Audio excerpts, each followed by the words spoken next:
오늘 함께 나눌 하나님 말씀은 마가복음 14장 43절로 52절까지 말씀입니다. 제가 봉독하겠습니다. 예수께서 말씀하실 때에 곧 12 중에 하나인 유다가 왔는데 대제사장들과 서기관들과 장로들에게서 파송된 무리가 검과 몽치를 가지고 그와 함께 하였더라. 예수를 파는 자가 이미 그들과 군호를 짜 이르되 내가 입맞추는 자가 그이니 그를 잡아 단단히 끌어가라 하였는지라. 이에 와서 곧 예수께 나와 랍비여 하고 입을 맞추니 그들이 예수께 손을 대어 잡거늘 곁에 서 있는 자 중에 한 사람이 칼을 빼어 대제사장의 종을 쳐 그 귀를 떨어뜨리니라. 예수께서 무리에게 말씀하여 이르시되 너희가 강도를 잡는 것 같이 검과 몽치를 가지고 나를 잡으러 나왔느냐? 내가 날마다 너희와 함께 성전에 있으면서 가르쳤으되 너희가 나를 잡지 아니하였도다. 그러나 이는 성경을 이루려 함이니라 하시더라. 제자들이 다 예수를 버리고 도망하니라. 한 청년이 벗은 몸에 배 호디부를 두르고 예수를 따라가다가 무리에게 잡힘에 배 호디부를 버리고 벗은 몸으로 도망하니라. 아멘. 오늘 우리가 함께 읽은 말씀은 이제 예수님께서 유대 종교 지도자들이 보낸 그 무리들에 의해서 체포당하시는 그런 장면입니다. 오늘은 이제 14장에 이제 예수님께서 본격적으로 이제 순환의 길을 가시는데요. 이 14장 앞에 있었던 이야기들을 함께 이렇게 같이 되새겨 보면서 오늘 말씀을 한번 살펴보려고 합니다. 마가복음 14장에는 예수님께서 십자가 그 죽음을 앞두신 그 유월절 기간의 일들을 다루고 있습니다. 먼저 예수님은 이제 베다니의 나병 환자 시몬의 집에서 이제 어느 한 여인으로부터 이제 귀한 향유를 기름 부음 받으십니다. 이 여인의 기름 붓는 행위가 예수님 말씀하시기를 이것은 내 장례를 준비하는 것이라 이렇게 말씀하셨습니다. 이것을 통해서 이제 예수님의 이제 십자가의 죽음의 길이 이제 본격적으로 시작되는 우리가 알게 됩니다. 이후에는 예수님께서 제자들과 이제 유월절 만찬을 함께 하십니다. 유월절 만찬의 자리, 이 만찬의 자리가 그냥 평소에 그 유월절 매년 있는 그런 유월절 만찬의 자리가 아니라 예수님은 이것을 죽음을 앞두시고 주님과 제자들의 그 새 언약의 만찬의 자리로 이렇게 삼으십니다. 제자들에게 떡을 떼어 주시면서 이것은 많은 사람의 대속을 위해 찢기실 자기 몸이라 이렇게 말씀하시고 또 잔을 나누어 주시면서 이것이 많은 사람을 위하여 흘리는 피, 곧 언약의 피라 이렇게 말씀하셨습니다. 이제 곧 십자가의 죽으심으로 이제 스스로 예수님이 언약의 제물이 되실 것을 나타내신 것입니다. 이 언약의 만찬이 보여주듯이 우리는 십자가의 희생으로 체결된 이 새 언약을 통해서 이제 하나님을 예배할 수 있는 그런 새 백성이 되었고 주님의 상에 앉아서 성찬의 복을 누리는 또 하나님과 교제하는 그러한 백성이 되었습니다. 오늘 우리 또 예배 후에 함께 성찬 예식이 있습니다. 하지만 자기 백성을 사랑하셔서 이 고난의 잔을 드시고 십자가의 길을 걸어가시는 예수님을 제자들은 이해하지 못하고 있었습니다. 대표적으로 예수님께서 본인이 당하실 순환과 그 십자가의 죽음과 부활에 대하여서 처음으로 말씀하셨을 때 우리가 기억하는 것처럼 베드로가 그 주님이 가시는 길을 가로막고 나선 적이 있습니다. 예수님이 가시는 길이 십자가의 길이라고 말씀하시자 베드로가 예수님을 책망하며 그가 가시는 길을 가로막았습니다. 또 이 14장에서는 가룟 유다 역시 예수님이 자기가 기대했던 메시아가 아닌 것을 이렇게 확인한 후에 그것이 실망 때문인지 혹은 원망 때문이건 혹은 배신감 때문이건 예수님을 유대 종교 지도자들에게 팔아 넘겼습니다. 다른 제자들 역시 이제 베드로가 말한 바와 같이 이제 자신들은 예수님을 결코 배반하지 않겠다 이렇게 장담했지만 곧 이제 핍박이 닥치면 예수님을 버리고 그 두려움으로 인하여 예수님을 버리고 도망가게 되는 것을 우리가 오늘 본문을 통해서도 보게 됩니다. 이 뒤에 오늘 본문에서는 제자들에 대한 구체적인 언급 자체도 하지 않습니다. 마태복음이나 이제 누가복음에서는 뭐 베드로다, 유다다. 유다 외에는 오늘 내용에서는 그냥 어떤 한 사람이, 한 청년이, 어떤 뭐 제자라는 말을 사용하지 않아요. 그러니까 그만큼 마가가 마가복음을 기록하면서 이들의 행동 자체를 제자로 언급하기조차 민망했다 이런 생각이 들 정도입니다. 제자들이 주님이 가시는 길에 동의하지 못하고 베드로처럼 혹은 유다처럼 또 심지어 그 주님이 가시는 길을 가로막고 또 주님을 배반하고 부인하고 버린 것은 예수님이 누구신지 바르게 이해하지 못했기 때문이었습니다. 그리고 그분이 가시는 길이 어떤 길인지를 알지 못했기 때문입니다. 예수님의 제자들인 우리는 과연 주님이 가시는 길을 바르게 이해하고 따르고 있는지 그것을 자문해 보았으면 합니다. 예수님의 대속의 죽음, 예수님께서는 제자들이 기대했던 것, 혹은 예수님을 환호하고 따랐던 수많은 무리들이, 군중들이 기대했던 그러한 메시아가 아니었습니다. 그들의 기대는 그저 세상의 권력 혹은 폭력, 무력을 통해서 어떤 물질을 통해서 이 세상 나라를 새롭게 이루는 것을 꿈꿨습니다. 하지만 예수님은 하나님의 아들로 오셔서 그가 하셔야 할 일은 십자가의 죽으심을 통하여 또 죽음의 권세를 이기고 부활하심을 통하여 죄와 죽음의 권세를 이기고 많은 사람을 다시 자신의 대속의 죽음을 통해 구원하시는 것이 그분의 사명이었습니다. 대속의 의미를 이렇게 생각해 보면 저는 가끔 이제 한 영화를 떠올릴 때가 있습니다. 제가 이제 설교 시간에 혹은 성경 공부 시간에 그리스도의 대속의 죽음에 대해서 이야기하는데 저도 그렇고 그것을 듣고 함께 나누는 사람들도 그렇고 그리스도가 나를 위해 대신 죽으셨다라는 의미가 그 말이 너무 이제 낯익고 또 익숙해서 그것을 깊이 생각하지 못할 때가 많다 이런 생각이 들 때가 있습니다. 스티븐 스필버그 감독이 제작한 라이언 일병 구하기라는 영화가 있습니다. 잘 아실 겁니다. 그 영화는 그 시작이 이제 어떤 2차 세계대전 참전 군인, 생존한 군인이 참전 전사자, 그러니까 전사자 묘역을 찾으면서 시작됩니다. 그리고 끝도 그 전사자 묘역에서 이 영화가 끝납니다. 그러니까 수미상관적 이런 구조를 갖고 있는데요. 내용인즉슨 이제 전사 통보를 하는 어떤 그 미 국방부의 부서가 똑같은 이름의 3명의 전사자를 발견하고 이것이 형제라는 사실을 알게 됩니다.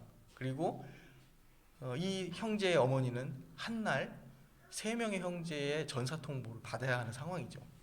그런데 막내가 한 명 더 있었습니다. 그래서 이 최고 사령부는 이 막내를 구해서 집으로 무사 귀환시키라고 어떤 특별한 임무를 가진 특임대를 조직합니다. 근데 그 특임대가 마침 노르망디 상륙 작전을 마치고 생존한 어떤 군인들 일부를 그 임무를 맡겨서 그 일들을 시행합니다. 사람들은 의아해하죠. 한 사람을 살리기 위해서 거의 10여 명 가까이 되는 사람이 이 특별 임무를 띠고 전장과 상관없이 그 한 명을 살리기 위해 막 자신들의 특별 작전을 하는 것입니다. 근데 이 사람들의 내면을 보면요, 그 사람들이 그런 기대가 있어요. 내가 구하려는 이 라이언이 내 목숨을 바칠 만한 가치가 있었으면 하는 그런 기대가 등장 인물들 가운데 보입니다. 그리고 마침 우여곡절 끝에 그 라이언 일병을 찾았습니다. 그리고 그 일병을 보았을 때 나름 듬직하고 또 꽤 괜찮은 사람이라는 사실을 발견하고 이 임무를 맡았던 이들이 대체로 안심하는 그런 그런 기색을 보이는 것도 알게 됩니다. 어쨌든 이런 상황 속에서 이 라이언 일병을 구하는데 결국 그 마지막 장면에서 구하러 갔던 사람들의 대부분이 전사하고 이 라이언 일병만을 이렇게 살았습니다. 그리고 그 특임 임무를 맡았던 지휘관이 마지막 유언으로 꼭 살아서 돌아가라. 그리고 잘 살아라. 이렇게 유언을 남기고 죽습니다. 그 유언을 듣고 이 라이언이 평생을 자기를 대신하여서 죽은 사람들, 그들의 어떤 생명을 빚진 것이죠. 그런 생명을 빚진 그 어떤 삶의 무게를 계속 안고 이게 살아온 것을 이렇게 보게 됩니다. 그래서 그 마지막 영화의 끝장면은 그 죽은 그 밀러 대위의 묘역 앞에서 그래도 나름 내가 잘 살았습니다. 이렇게 얘기하고 자기 부인에게 부탁합니다. 내가 잘 살았고 괜찮은 사람이었다는 것을 좀 말해달라. 이렇게 이야기합니다. 여기서 저희가 주의해야 할 것은 사람이 사람의 생명을 대신하여 구할 때 이렇습니다. 그런데 그리스도가 우리를 대신하여 죽으실 때에는 우리에게서 우리를 대신하여 죽을 만한 가치를 찾거나 우리에게서 그럴 만한 어떤 조건을 찾으신 것이 아니고 무조건적인 사랑과 그냥 은혜로 우리를 대신하여 죽으셨다 이것입니다. 이러한 생각을 가지고 이제 갈라디아서에서 바울 사도가 이야기했던 그런 갈라디아서 2장 20절의 말씀들을 한번 생각해 보면 이렇습니다. 내가 그리스도와 함께 십자가에 못 박혔나니 그런즉 이제는 내가 사는 것이 아니요 오직 내 안에 그리스도께서 사시는 것이라. 이제 내가 육체 가운데 사는 것은 나를 사랑하사 나를 위하여 자기 자신을 버리신 하나님의 아들을 믿는 믿음 안에서 사는 것이라. 이렇게 이야기합니다.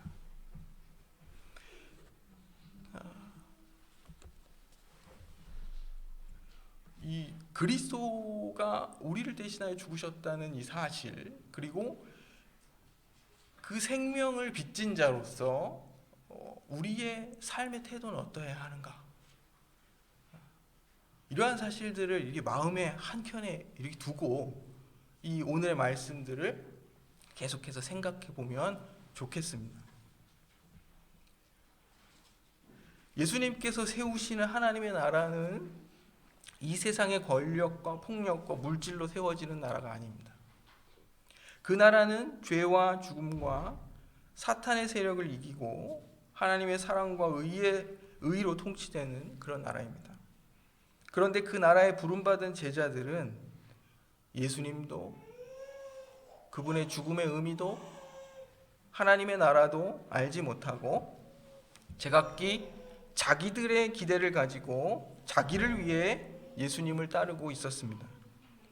하지만 예수님은 자기 목숨을 많은 사람을 위한 대속의 제물로 주셔서 죄와 부정으로 인해 하나님과 관계가 단절된 죄인들을 하나님과 화해시키고 또 그들을 하나님과 평화를 이루도록 하기 위해 오신 하나님의 아들, 구원자셨습니다. 이 이야기를 우리가 매주일 반복하는 것은 그리스도의 대속의 죽음과 그것이 보여주는 하나님 아버지의 뜻이 우리와 교회의 어떤 삶의 원리가 되어야 됨을 말하기 위함입니다. 제자들의 문제는 먼저 하나님의 아들에 대해 무지한 채 예수님을 따랐던 것이었습니다. 그리고 그들은 예수님을 따를 때에 자기의 힘과 결심으로 예수님을 따를 수 있다고 생각했었습니다. 그런데 예수님 말씀하셨습니다. 누구든지 나를 따라오려거든, 누구든지 나의 제자가 되려거든 자기를 부인하고 자기 십자가를 지고 나를 따를 것이니라, 이렇게 마가복음 8장 34절에서 말씀하셨습니다. 이 말씀은 참으로 놀랍게도 베드로가 주님이 십자가의 길을 가시겠다고 말씀하셨을 때 그 길을 가로막고 나서 직전에 주신 말씀입니다.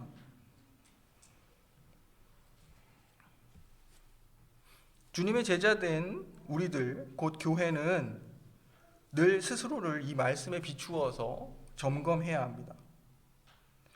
우리가 사실은 우리 자신을 위해 주님을 따르면서 또 심지어 무모한 자신감까지 내보이며 십자가의 길을 부인하거나 거부하고 있진 않은지 돌아보아야겠습니다. 구약의 이스라엘 백성들이 하나님에 대해 무지하고 또 그분을 오해해서 하나님을 우상처럼 대하는 큰 죄를 범했었습니다. 우상을 섬기는 자들처럼 하나님이 자기를 위해 존재하기를 원했고 자신들의 그 저급한 탐욕이 투영된 껍데기 형상을 만들어서 하나님이라 부르는 그런 죄를 저질렀습니다. 그들은 하나님의 말씀의 통치를 받는 언약의 공동체가 아니라 인간의 뜻대로 신을 부리는 패역한 욕망의 공동체로 전락해서 하나님께 반역하고 말았습니다.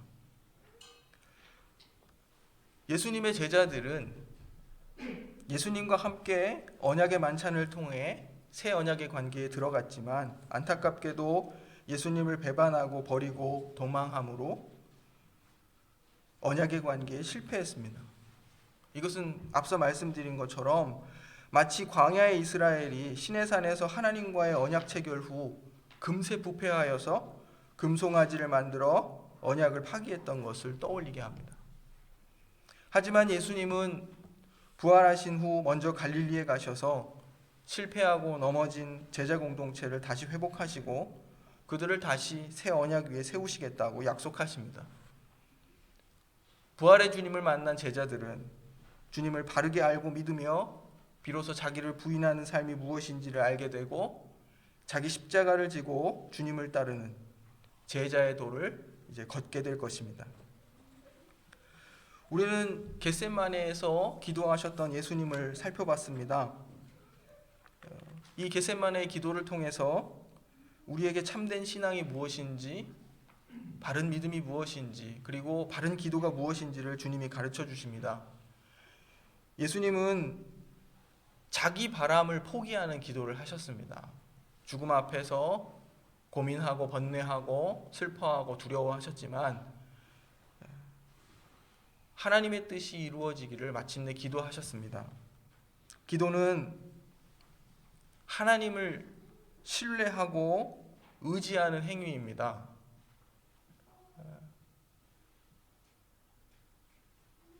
우리의 바람을 하나님께 아뢰는 기능도 있지만 기도의 궁극적인 목적은 하나님을 신뢰하고 의지하고 있다는 그런 행위입니다. 하나님이 우리에게 허락지 않으시면 우리가 아무것도 할 수 없음을 고백하는 그런 하나님만을 의지한다는 행위라 이것입니다. 그래서 하나님의 뜻이 이루어지기를 구하는 것입니다. 그래서 주님은 나의 원이 아니라 아버지의 원대로 하옵소서 이렇게 기도하셨습니다. 기도하지 않고서 자기 욕망을 이기고 십자가를 질 수 있는 사람은 아무도 없습니다. 예수님은 고민하고 슬퍼하며 기도하신 후에 주저하지 않고 순종하십니다. 회개할지라도 순종으로 나아가지 않는 것은 결국 불순종입니다. 그러한 회개는 자기 연민일 뿐입니다. 주님은 기도 후에 분연히 일어나 원수를 향해 나아가셨습니다. 일어나 함께 가자. 보라, 나를 파는 자가 가까이 왔느니라. 그리고 오늘의 본문이 시작된 것입니다. 오늘 본문을 보시면 종교 지도자들이 보낸 이 사람들이 검과 몽치를 들고 예수님을 체포합니다. 예수님은 검과 몽치에 굴복하신 것이 아니라 성경 말씀을 이루기 위해 붙잡히셨습니다. 이 사실이 대단히 중요합니다. 오늘 본문 본문입니다. 이사야 53장 12절 말씀입니다. 그러므로 내가 그에게 존귀한 자와 함께 목을 받게 하며 강한 자와 함께 탈취한 것을 나누게 하리니 이는 그가 자기 영혼을 버려 사망에 이르게 하며 범죄자 중 하나로 헤아림을 받았음이니라. 그러나 그가 많은 사람의 죄를 담당하며 범죄자를 위하여 기도하였느니라. 예수님은 범죄자처럼 취급당하십니다. 마치 강도를 잡으러 오는 것처럼. 강도의 의미는 우리가 마가복음 11장에서도 살펴보았었는데 강도, 반역의 무리, 반역의 도당 이런 뜻이 있습니다. 어떻게 보면 예수님은 강도처럼 반역자처럼 취급당하시고 범죄자로서 이렇게 붙잡히셨습니다. 하지만 이 모든 것은 성경을 이루기 위함이라 이렇게 말씀하시는 것입니다. 그들은 예수님을 마치 죄인, 강도, 역도처럼 잡아가지만 사실 그들은 주인의 아들을 죽이려는 악한 소장농들일 뿐입니다. 예수님은 그들에게 너희가 정당하다면 왜 낮에 많은 사람들 앞에서 성전에서 가르칠 때에 나를 잡지 않았느냐 이렇게 물으셨습니다. 예수님은 이 종교 지도자들의 폭력에 폭력으로 맞서지 않으시고 그렇다고 그 폭력에 굴하지도 않으십니다. 대신 자기의 죽음을 통해 그 불법적인 폭력의 실체를 드러내십니다. 세상의 나라는 폭력으로 세워지고 유지되는 나라입니다. 하지만 예수님께서 세우시는 하나님의 나라, 그 나라는 사랑과 의로 통치되는 나라입니다. 세상의 어떤 폭력에도 폭력으로 맞서지 않으며 어떤 폭력에도 굴하지 않는 그러한 나라입니다. 하나님의 백성들의 유일한 저항의 무기는 하나님의 말씀입니다. 어떤 상황 속에서도 하나님의 말씀을 따르고 순종하여 서 있는 것, 그것이 우리의 저항의 방식입니다. 예수님은 하나님의 뜻에 순종하심으로써 세상의 불의를 폭로하시고 하나님 나라의 가치와 질서를 나타내셨습니다. 가룟 유다는 예수님 가시는 길을 배신함으로써 자기 목적을 이루었습니다. 혹 우리도 우리의 목적을 이루기 위해 주님을 따르면서 실상은 주님을 배반하고 있지는 않은지 모르겠습니다. 이 배반은 다른 것이 아닙니다. 다른 기대를 가지고 주님을 따르는 것. 다른 기대를 가지고 주님을 따르다가 실망하고 배반하는 것. 그것이 주님을 배반하는 것이라 이렇게 말하는 것입니다. 유다가 검과 몽치를 든 자들의 편에 섰다면 베드로는 칼을 빼어 폭력을 행사함으로써 예수님의 가시는 길을 대적했습니다. 그는 이전에는 고난의 길을 가시는 주님을 막아섰다가 뼈아픈 책망을 들었음에도 불구하고 다시 검을 들어 주님의 길을 막아선 것입니다. 주님을 위한 길이라 했지만 실상은 주님이 가시는 십자가의 길을 폭력적 방법으로 맞섬으로써 막았었던 것입니다. 제자들이 예수님을 따랐던 이유는 결국 이처럼 제각각 자신들의 욕심과 기대 때문이었습니다. 그들은 대단한 열심과 열정으로 주님과 생사고락을 함께 해왔지만 이 모든 것들이 이 순간에 있어서 결국 자기 자신들을 위한 것이었음이 드러났습니다. 제자들의 모습을 통해서 우리는 그리스도에 대한 이해가 없는 그 주님을 향한 열정이 오히려 주님의 뜻을 거스릴 수 있음을 우리가 잊지 말아야 하겠습니다. 오늘 본문의 마지막을 보면 제자들이 다 예수님을 버리고 도망했다 기록하고 있습니다. 참으로 가슴 아픈 그런 장면입니다. 호디부를 두르고 조심스럽게 예수님을 따르던 한 청년, 해석자들은 이 청년을 이 복음서의 저자인 마가 자신일 것이다 이렇게 해석합니다. 이 조심스럽게 따르던 한 청년, 무리들에게 붙잡히자 얼마나 황급하게 도망했는지 벗은 몸으로 도망하였다 이렇게 기록합니다. 유다는 폭력의 편에 서고 또 베드로는 폭력으로 맞서고 또 다른 제자는 굴복하고 도망쳤습니다.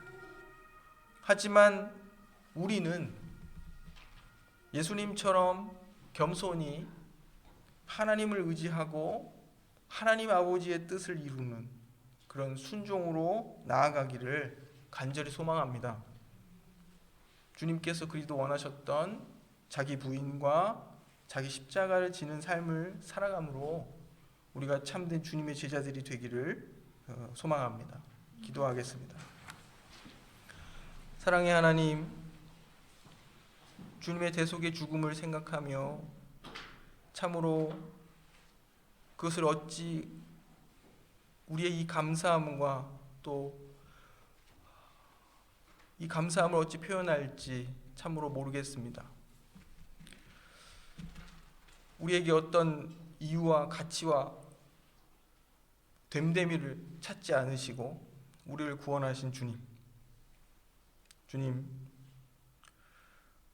그 주님의 구원하심의 의미와 그 사랑과 은혜를 깊이 생각하게 하시고 우리가 주님의 제자로서 참으로 주님의 뜻을 잘 이루며 주님을 바르게 따르는 제자들이 될 수 있도록 인도해 주시기를 원합니다. 늘 우리보다 우리 자신만을 생각하고 혹은 하나님보다 높아진 우리 안에 있는 모든 것들을 주님 내려놓을 수 있도록 인도해 주시고 또 하나님을 우상처럼 대하는 그러한 어리석음을 범치 않도록 인도하여 주시고 철저히 하나님께 순복하여 주님을 따르는 철저히 주님만을 의지하고 순종하는 저희들이 될 수 있도록 은혜를 베풀어 주시옵소서. 감사드리며 예수님의 이름으로 기도드립니다. 아멘.